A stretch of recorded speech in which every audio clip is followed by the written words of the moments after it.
Start. Gurudev Rabindranath Tagore की हस्तलिपि में पुस्तक रूप में उपलब्ध गीतांजलि की बांग्ला पाठकों में दिनों दिन बढ़ती मांग से स्पष्ट है कि हाथ से लिखे अक्षरों का महत्व किसी काल में कम नहीं होने वाला। आखिर गुरुदेव की हस्तलिपि में गीतांजलि को बांग्ला और अंग्रेजी दोनों भाषाओं में पढ़ने के आनंद से कौन पाठक वंचित होना चाहेगा। पिछले 12 वर्षों से पुस्तक रूप में उपलब्ध गीतांजलि की मूल पांडुलिपि की इस प्रतिलिपि की पाठकों में जबरदस्त मांग को देखते हुए आए दिन इसका पुनः मुद्रण कराया जाता है। पेरा बांग्ला में गीतांजलि 1910 में छपी थी।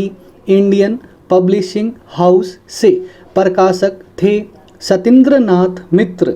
1912 में इंग्लैंड जाने के पहले रविंद्रनाथ कुछ दिन सियालदह में रुके थे और उसी दौरान उन्होंने एक नोटबुक में गीतांजलि का अंग्रेजी अनुवाद खुद शुरू किया था। रविंद्रनाथ 24 मई 1912 को प्रतिमा देवी के साथ जब पानी के जहाज से इंग्लैंड के लिए रवाना हुए तो उनके साथ वह नोटबुक भी थी। यात्रा में भी कुछ और अनुवाद उन्होंने किए। उसी नोटबुक में 16 जून को गुरुदेव इंग्लैंड पहुँचे और वह नोटबुक उन्होंने विलियम रटेनस्टाइन को दिखाई। उसे पढ़कर मुग्ध हो गए। उन्होंने अंग्रेजी में उसे टाइप कराया और कई मित्रों को पढ़ाया और अंततः वह प्रकाशक के पास पहुंची। उस प्रकाशक ने अंग्रेजी में गीतांजलि नवंबर 1912 में प्रकाशित की। गीतांजलि का अंग्रेजी अनुवाद छपते ही युद्ध से उस समय जर्जर संसार में प्रेम और शांति के संदेश के लिए पश्चिमी देशों ने इस कृति का जोरदार स्वागत किया। अंग्रेजी में छपी गीतांजलि में कुल 103 कविताएं थी। गीतांजलि की 53, नवेद की 17, गीतिमाल्य की 15, खेया की 11, शिशु की 3 और अचलायतन, चेताली, कल्पना, स्मरण और उत्सर्ग की एक एक कविता उसमें संकलित हुई थी। ये कविताएं गंभीर शांति की भावना से ओतप्रोत है।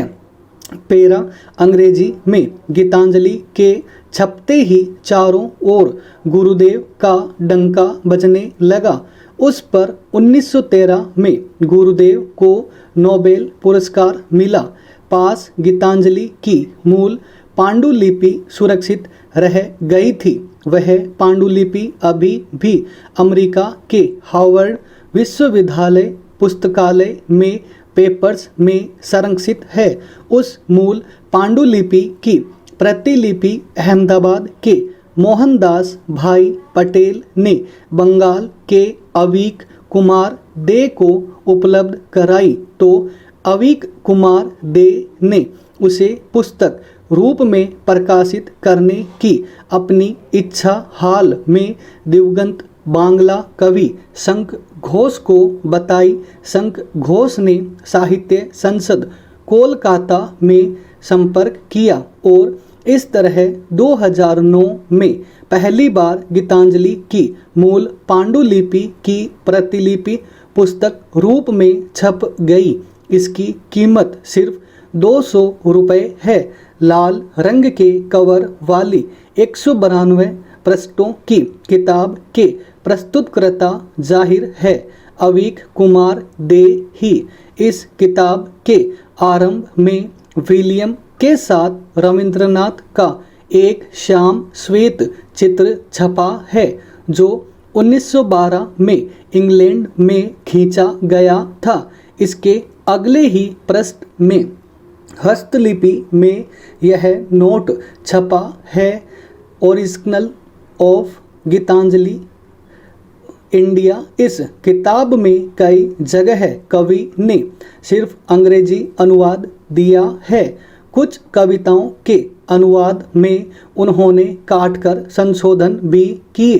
कुछ कविताओं का अनुवाद पूरी तरह से काटकर रद्द भी किया, किंतु कई ऐसे पृष्ठ भी हैं जिनमें कोई कांट छांट नहीं, जैसे जाबार दीने बोले जेनो।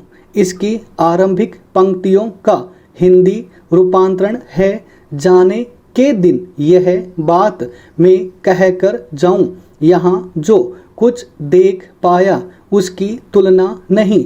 ज्योति के इस सिंधु में जो शतदल कमल शोभित है, उसी का मधु पीता रहा, इसलिए मैं धन्य हूँ।